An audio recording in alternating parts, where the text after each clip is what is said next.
Olá, querido amigo ouvinte, irmãos em Cristo Jesus, seja muito bem-vindo. Com certeza você já ouviu falar sobre experiências após a morte. Se vocês já repararam, as lições anteriores têm falado um pouco acerca de questões relacionadas com o estado dos mortos. Se realmente quando morremos vamos logo ao purgatório, se vamos logo para o céu, se vamos para o inferno. E a lição desta semana, como as anteriores, tem focado em textos controversos. Mas esta semana, a lição número 11, vem nos falar de enganos do tempo do fim. Perfeitamente, quando eu me refiro a experiências após a morte, tem tudo relacionado a ver com o estado dos mortos. E nessa semana, nós vamos debruçar um pouco sobre esta questão. Mas antes que vocês pudessem entrar comigo nesse pensamento, eu gostaria de ler um texto de Espírito e Profecia que eu creio que muitos já ouviram falar, e também está relacionado com o capítulo 11 do livro de João, aquele episódio em que Lázaro adoece, Lázaro, irmão de Maria e Marta, aqueles que eram amigos e chegados a Jesus. E então ele adoece e vem a morrer. Então, conhecemos a história, que Jesus se tarda a chegar ali, mas quando chega, é recebido com pranto e choro. E ele diz que o Lázaro apenas dorme e que ele vai acordá-lo. Isso ele fala para os seus discípulos. Mas como é que uma pessoa já morta 3 dias está a dormir? Então ele se refere à morte como um sono. E a Marta, já com aquela êxtase de 3 dias se passaram e Jesus não estava ali. E ela diz: Mestre, se o Senhor aqui estivesse, o meu irmão estaria vivo. Em Espírito e Profecia, a irmã White, a serva do Senhor, ela tem uma passagem bastante importante, porque após a ressurreição de Lázaro, chegava o tempo em que Jesus se dirigia a Jerusalém, a festa de Páscoa. E nesse período, muitos ouviram falar que Jesus tinha ressuscitado Lázaro. Então, gostariam com certeza de ouvir alguma coisa da boca dele. Mas olha que a serva do Senhor, no capítulo 62 do livro Desejar a Todas as Nações, o que ela diz? Preste atenção. Muitos esperavam ouvir de Lázaro uma história maravilhosa das cenas testemunhadas depois da morte. Surpreendiam-se de que ele não lhes contasse coisa nenhuma. Não tinha nada para contar a respeito. Declara a inspiração. A Bíblia diz: os mortos não sabem coisa nenhuma. O seu amor, o seu ódio, a sua inveja já pereceram. Conforme Eclesiastes 9, versos 5 e 6. Mas Lázaro tinha um maravilhoso testemunho a dar com respeito à obra de Cristo. Mas para esse fim, fora ressuscitado. Com segurança e poder, declarava que Jesus era o Filho de Deus. Mas, para muitos que não conhecem essa passagem da Bíblia, ou mesmo Espírito e Profecia que acabei de ler, fica ainda perguntando: mas será que aquelas pessoas que disseram que quando morreram, viram ou estavam no céu, conversaram com anjos, com familiares? Como entender isso? Será que alguém pode trazer dos mortos o seu familiar? Pode um morto ser ressuscitado e conversar com seu familiar? Ou ainda alguém que morreu foi para o céu, como muitos acreditam, voltar novamente a vir a esta terra para contar que está tudo bem, para fazer alguma coisa? Então, nesta semana, na lição número 11, vamos abordar questões bastante importantes. Questões como enganos do tempo do fim, que são muitos. Muitos. Nós temos miticismo. Nós temos experiências de quase morte. E ainda temos reencarnação, ou melhor, reencarnação. Ainda nós temos, que com certeza você já ouviu falar, necromancia e culto aos antepassados. E ainda temos personificações e outras aparições. Ou ainda aqueles que fazem missa, rezam terços para ver se de alguma forma poderá suster os seus familiares que estão no suposto purgatório para serem aceitos no céu. Mas o que a Bíblia tem a dizer sobre esses assuntos? Então, neste momento, que eu gostaria que vocês compreendessem, à luz das Escrituras, conforme nós lemos, que os mortos nada sabem. O seu amor, o seu ódio, tudo fica no esquecimento. No livro de Salmos, nós vemos o profeta perguntando ao Senhor: porventura, ó Senhor, os mortos, os que dormem na sepultura, podem te louvar? Então, queridos, nós temos claras mensagens, claros textos na Bíblia que refletem que os mortos estão a dormir ainda na sepultura. Se um familiar apresentar-se diante de ti, pode ter de certeza que é o espírito satânico. E pessoas que consultam os mortos, e as pessoas que dizem já viam o seu familiar, como compreender estas coisas? Como entender o que a Bíblia fala, sem de jeito nenhum pegar a Bíblia e contrapor ela mesma, como muitos fazem. A Bíblia diz uma coisa num lado e no outro lado diz outra coisa. Será que nós não estamos a misturar assuntos ou mesmo não compreender o contexto ou a simbologia do texto? Precisamos de luz espiritual. E nessa semana, o texto bastante conhecido lá em 2 de Coríntios, capítulo 11, versos 14 e 15, nos diz: e não é de admirar, porque o próprio Satanás se disfarça de anjo de luz. Portanto, não deveria surpreender que os seus próprios ministros se disfarcem em ministro de justiça.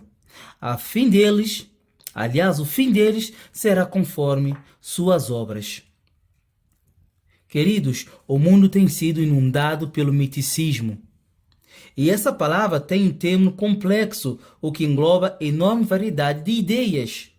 Do ponto de vista religioso, a palavra sugere a união do indivíduo com o divino ou o absoluto em algum tipo de experiência espiritual ou transe. Isso caracteriza a experiência de adoração até mesmo de certas igrejas. Os fenômenos variam em forma e intensidade. As tendências a tendência de substituir a autoridade da palavra de Deus por essas experiências que muitos contam. Queridos, a Bíblia perde muito de sua função doutrinária e o cristão fica vulnerável às suas próprias experiências. A religião subjetiva não protege contra os enganos do tempo do fim. Devemos crer no que está escrito. Deus disse e nós acreditamos. Se algum dos mortos ressuscite, não devemos dar ouvidos. Queridos, à luz das Escrituras, nós compreendemos que os mortos estão a descansar, esperando a ressurreição de Cristo. À luz das palavras de Jesus, conforme Mateus 7, 21 a 27, o que significa construir nossa casa sobre a rocha? Como a minha vida em relação a esses pensamentos, como ela deve ser construída? Se a Bíblia diz uma coisa e alguém me traz outro ponto de vista, como eu, como cristão, devo encarar? Mas muitas das vezes nós também somos tão supersticiosos ou muitas das vezes somos tão ignorantes que as pessoas que vivem essa experiência chegam para nós com essas experiências sendo sinceras e nós simplesmente, de uma forma estúpida, arrogante, nós desmascaramos as pessoas. Não é assim que deve funcionar. Devemos ouvir com paciência e, à luz das Escrituras, com temor e mansidão, mostrar o que está escrito. Porque não se pode colocar outro fundamento em cima do fundamento que já existe. Porque o fundamento para toda crença deve ser a Bíblia. O que passa daí, devemos deixar de lado. Quando Cristo diz que devemos construir a nossa casa sobre a rocha, ele quis dizer: tudo que existe neste mundo, se não se baseia no que está escrito, ou se não está em conformidade com o que está escrito, mesmo a ciência comprovada pelos homens, se não estiver de acordo com a vontade de Deus, se não estiver de acordo com o que está escrito, devemos colocar de lado. Há uma tendência no mundo cristão pós-moderno de minimizar a relevância das doutrinas bíblicas, considerando as ecos entediantes ou entediantes de uma forma absoluta de religião. Nesse processo, os ensinamentos de Cristo são artificialmente substituídos pela pessoa de Cristo. O argumento é que uma ou outra história bíblica não pode ser verdadeira porque Jesus, conforme o vem, nunca teria permitido que acontecessem como está descrito. Muitas das vezes o que nós fazemos, o que o texto está dizendo, é que muitas das vezes nós usamos parábolas para explicar algo que não tem nada a ver. Um contexto que não tem nada a ver com o assunto em si. Precisamos de lupa espiritual que só o Espírito Santo pode nos conceder. Sentimentos, gostos pessoais acabam sendo os critérios de interpretação das Escrituras, ou até mesmo para rejeitar totalmente o que a Bíblia ensina de forma clara, muitas vezes sobre a obediência a Deus, que, como disse Jesus, é essencial para construir a casa sobre a rocha. Os que pensam que não é importante a doutrina, desde que acreditem em Jesus, estão em terreno perigoso. Não é só citar Jesus como Salvador, é crer no que ele viveu, é crer no que ele disse, não crer apenas como Salvador. Queridos, os inquisidores romanos que condenaram à morte incontáveis protestantes acreditavam em Jesus Cristo. Qual a diferença faz entre eles e nós? Aqueles que expulsam demônios em nome de Cristo também creem nele. A teoria que diz que não importa o que as pessoas creiam é um dos enganos mais bem-sucedidos de Satanás. Ele sabe que a verdade recebida por amor santifica a alma de quem a recebe. Portanto, está constantemente procurando substituí-la por falsas teorias e fábulas ou por outro evangelho. Esta passagem se encontra no livro O Grande Conflito do Espírito e Profecia, da autora Ellen G. White, página 434 e 435. Querido, nós precisamos compreender o que a Bíblia diz e não aceitar o que o mundo oferece. A mídia, os que dizem consultar os espíritos, tudo isso vai de encontro ao que o inimigo quer implantar na mente de muitos. Mas o que dizer de experiências de quase morte? Alguém que estava à beira da morte e diz que viu o céu, conversou com anjos, conversou com Deus, viu familiares. O que dizer disso? Como encarar essas pessoas? Bem, alguns dos argumentos modernos mais populares para provar a teoria da imortalidade natural da alma são experiências de alguém que estava quase à beira da morte. Mas como entender isso? O que acontece quando uma pessoa morre? Uma pesquisa séria e impressionante do fenômeno da sobrevivência à morte física apresentou os resultados de certo estudo de 5 anos acerca de mais de 100 pessoas que experimentaram morte clínica e foram reanimadas. Essas pessoas afirmaram ter visto um ser de luz, amoroso e caloroso, antes de voltarem à vida. Isto tem sido considerado prova incontestável da sobrevivência do espírito humano depois da morte. Bem, sabem que isso tem constantemente acontecido e muitos acreditam nisso, até mesmo cristãos estudiosos da Bíblia. preferem crer nesses mitos, preferem crer nessas experiências que vão contradizendo o que a Bíblia diz. Mas se a Bíblia não é autoridade, então para que serve ela? Para que serve aquilo que Cristo disse? Não foi em vão que Deus disse que no seio do seu povo não deveria existir ninguém que consulte os mortos, não deveria existir feiticeiros, nem necromantes, nem aqueles que têm espírito de adivinhações, não deveria existir no meio do seu povo.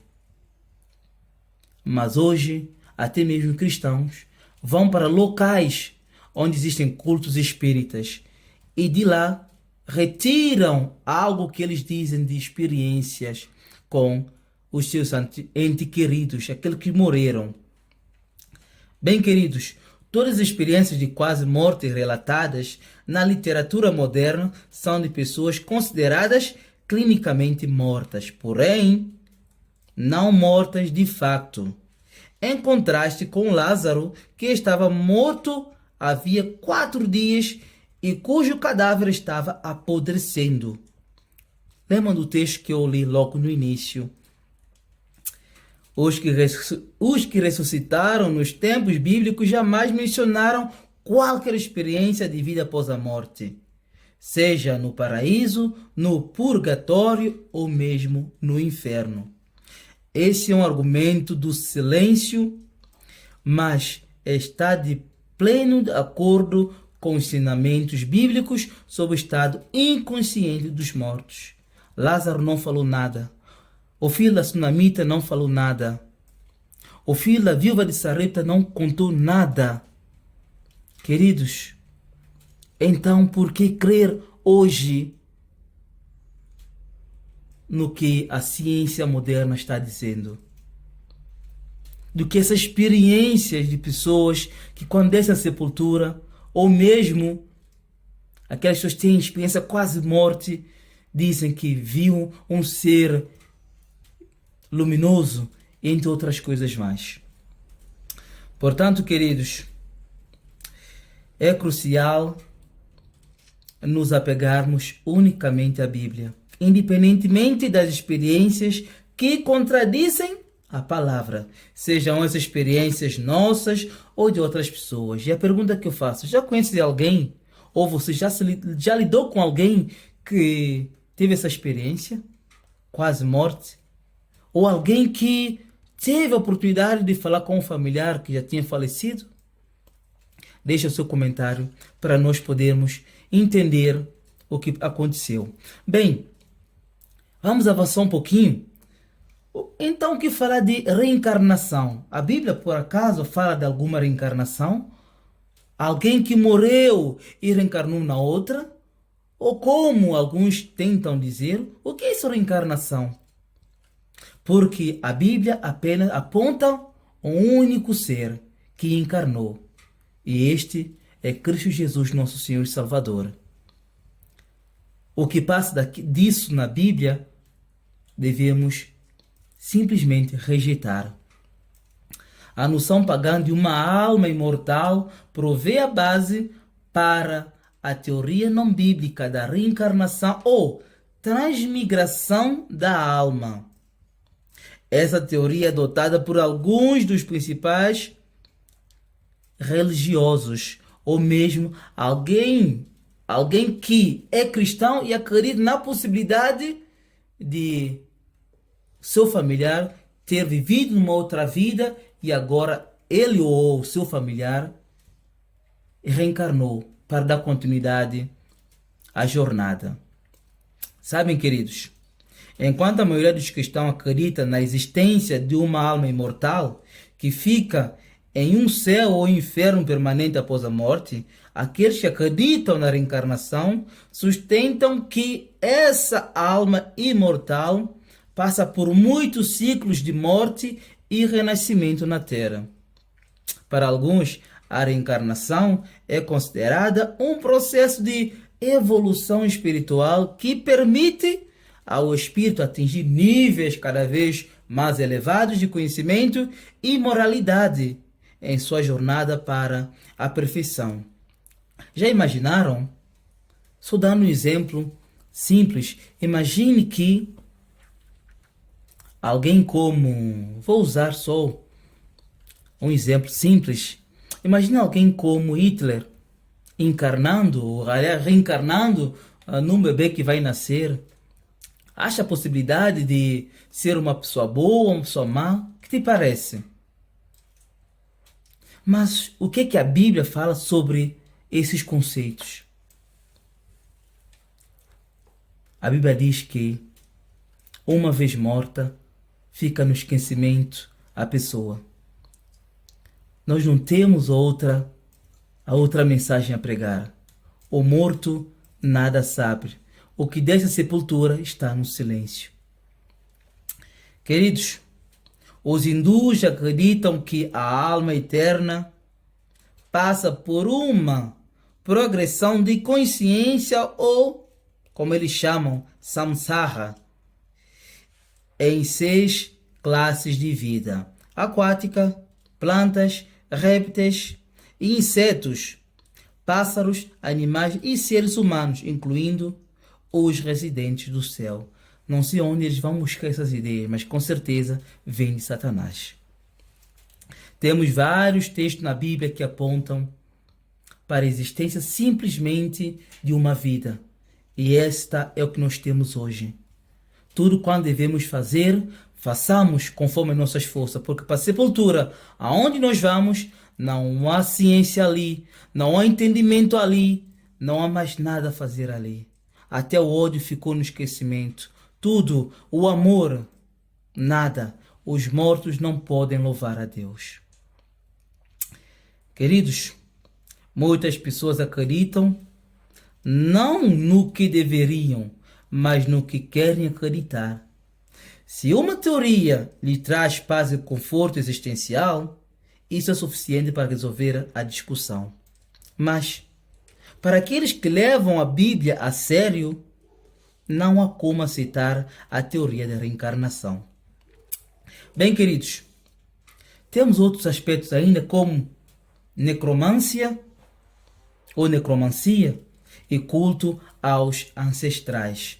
Você alguma vez já rezou para seu falecido amigo, esposa, ou seja lá quem for da sua família que morreu, para que Deus pudesse, de alguma forma, livrar essa alma do inferno? Ou você tem a oportunidade de conversar com um espírito um familiar seu que morreu? Bem, o que a Bíblia diz a respeito disso? Conheci uma experiência em que Saul foi consultar quem?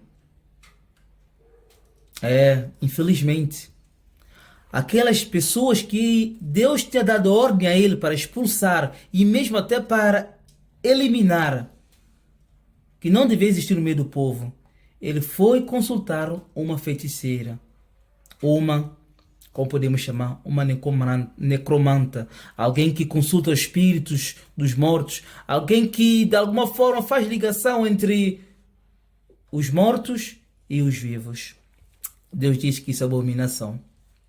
Bem, vocês sabiam que a palavra necromância ou necromancia deriva dos termos gregos necros, que significa morto, e ao mesmo tempo adivinhação, que é manteia, ou seja, necros, manteia, ou seja, morto e adivinhação. Bem, esta prática ela vem desde os tempos antigos. E a necromancia é uma forma de convocar os supostos espíritos ativos dos mortos para obter conhecimento, muitas vezes sobre eventos futuros.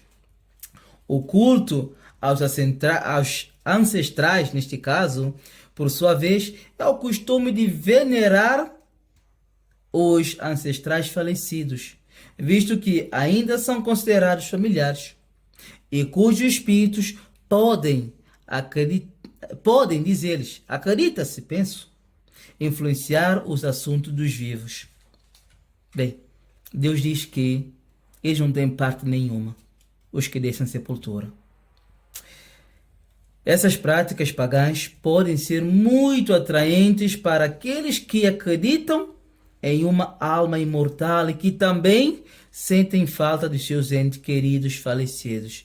E já ouviram, né? Que a pessoa apareceu, chorou e contou que agora está no céu, que está bem e que Deus está cuidando e tudo mais. Já ouviu falar nisso? Bem, queridos, você se lembra da experiência de Saul com a médium de Endor? Sim, é repugnante. Saul foi consultar para saber o futuro. Ele foi enganado. E com esse engano, levou-lhe à morte. Nós podemos encontrar essa passagem no livro de 1 Samuel, capítulo 28, dos versos 3 a 25. E que lições podemos aprender com isso? Que lições? Não há ligação entre o céu e o inferno. Ou melhor, não há ligação entre os que descem a sepultura e os que estão vivos. Ou a ligação com o céu e a sepultura. Não existe. A Bíblia é clara. E ela afirma que todos os espíritas, médiuns, feiticeiros, necromantes, na antiga teocracia israelita, eram abomináveis ao Senhor e deveriam ser mortos por apedrejamento. E você pode consultar a tua Bíblia neste momento em Levítico capítulo 19, verso 31, capítulo 20, verso 6 e verso 27, Deuteronômio 18, 9 a 14. E Saul havia destruído todos os médiuns e espíritas de Israel segundo essa lei. Podemos encontrar esse texto em 1 Samuel 28, versos 3 e 9. Mas, infelizmente, Saul, como foi rejeitado por Deus por não ser obediente aos seus mandamentos, a sua voz, ele, em vez de invocar a Deus continuamente, ele apenas busca consolo, busca inspiração, busca auxílio em quem, em tempos passados, ele tinha mesmo excluído ou eliminado do povo de Israel. Bem, depois de ter sido rejeitado, ele faz isso, em vez de buscar a Deus constantemente. O espírito enganador que fingiu ser Samuel disse a Saul: amanhã você e seus filhos estarão comigo. Ao predizer a morte de Saul, o espírito enganador, assumindo a forma de Samuel, reafirmou a teoria da imortalidade da alma. Quando Deus diz certamente morrereis, Satanás disse a Eva: certamente não morrereis. Queridos, foi um engano poderoso do qual Saul deveria estar ciente, em vez de se envolver com o que ele mesmo havia condenado antes. Mais de 2 séculos depois, o profeta Isaías escreveu: quando disserem a vocês, consultem os médiuns e os adivinhos que sussurram e murmuram, será que um povo não deveria consultar a Deus? A favor dos vivos se consultarão os mortos? A lei é o testemunho. Se eles não falarem segundo esta palavra, jamais verão a luz do alvorecer. Isaías, capítulo 8, versos 19 e 20. Também podemos ver Isaías 19, verso 3. Querido, devemos refletir à luz da palavra de Deus e não refletir a nossa experiência ou refletir a experiência de outra pessoa. Devemos respeitar o que os outros acreditam, mas contrapor com humildade o que a Bíblia apresenta a eles. Bem, então que falar de personificações e outras aparições? Na minha infância, ouvia-se muitas histórias falar sobre espíritos que apareceram, familiares que apareceram, vozes, cavalos que correm de noite, enfim. N histórias, aquilo nos atormentava a noite inteira. E parece que os mais velhos gostavam de fazer isso. E por vezes, como tínhamos hábito de assistir TV na casa de familiares, ao sair de casa deles para a nossa casa, o que acontecia? A gente ficava com medo, amedrontados mesmo. A gente quase que não queria sair. depois daquelas histórias de espíritos desencarnados por aí fora. Bem, também já vivi isso de aparições. Eu até diria que vi espíritos, mas quando conheci a palavra, percebi que não tratava de espíritos de familiares ou de inimigos, a não ser do próprio inimigo disfarçado. Queridos, as personificações demoníacas dos mortos e outras aparições demoníacas são semelhantes à necromancia, ou seja, consultar espírito daqueles que já desceram à sepultura. Ou seja, Deus não dá permissão, nunca deu e jamais dará permissão a um feiticeiro, ao seja lá quem for, consultar aqueles que já desceram à sepultura.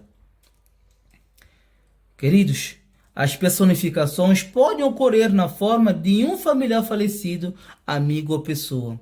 A aparência física e a voz são semelhantes aos do falecido. Não tenham dúvida disso, porque o Satanás ele se transfigura mesmo em anjo de luz. Não é de admirar.